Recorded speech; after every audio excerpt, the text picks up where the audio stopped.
আশুলিয়ায় ভণ্ড এক কবিরাজের খপ্পরে পড়ে স্বর্ণালঙ্কার ও নগদ অর্থ খুইয়ে দিশেহারা হয়ে পড়েছে একটি পরিবার। প্রতারণার শিকার হয়েছেন গাজীরচট মধ্যপাড়া মাটির মসজিদ কোদালদোয়া এলাকার আসাদুল্লাহ নামের এক বৃদ্ধ ও তার স্ত্রী। ভুক্তভোগী সূত্রে জানা যায়, কয়েকদিন আগে এক কথিত কবিরাজের সঙ্গে পরিচয় হয় এদের। ওই ব্যক্তি ধনী বানানোর প্রলোভন দেখিয়ে বাড়ির সব স্বর্ণালঙ্কার ও নগদ টাকা নিয়ে ভোরে তার বাসায় যেতে বলেন। তিনি আশ্বাস দেন, যা নেওয়া হবে তা দ্বিগুণ করে দেওয়া হবে। এমন প্রলোভনে পড়ে দম্পতি প্রায় 7 ভরি স্বর্ণ ও 5 লাখ টাকা নিয়ে নির্ধারিত স্থানে গেলে কবিরাজ তাদের অচেতন করে একটি কক্ষে আটকে রেখে পালিয়ে যায়। পরে স্বজনরা তাদের অচেতন অবস্থায় উদ্ধার করে। এ ঘটনায় এলাকায় চাঞ্চল্যের সৃষ্টি হয়েছে। উনি আসছিল এই বাসায়, রুমটা খালি থাকার কারণে ওনাকে রুমটা দেওয়া হয়েছে। অ্যাডভান্স দিতে তো ওনার ফ্যামিলি আনার কথা ছিল, তো ফ্যামিলি তো আনে নেই এখন পর্যন্ত। 4 দিনের মধ্যেই এই সবার জানতে উনি ফজরের সময় রুগী ঢুকাইছে নাকি, আমরা তো কেউই জানি না।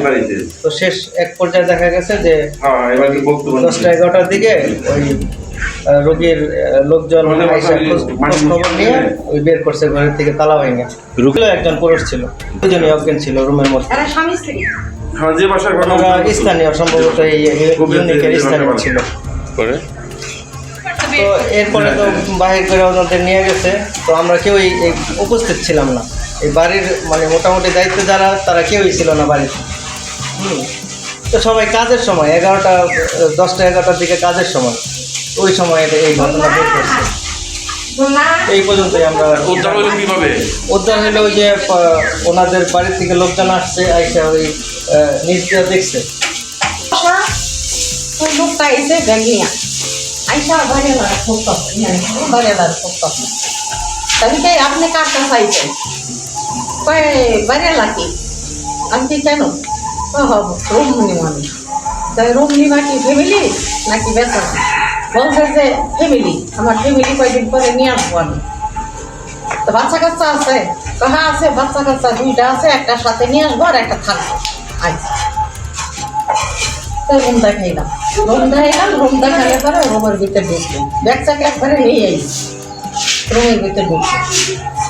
এই কুয়ারের ভিতরে হেমুরা রুম যা আছে, হেমুরা মনে করেন যে ঢুকলে আপনি হেমুরা কি হইতাছে না হইতাছে কিছুই শুনবেন না।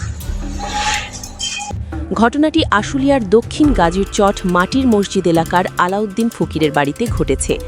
এ বিষয়ে স্থানীয়রা দ্রুত তদন্ত করে প্রতারককে গ্রেফতার ও ক্ষতিগ্রস্ত পরিবারের সম্পদ উদ্ধারের দাবি জানিয়েছেন।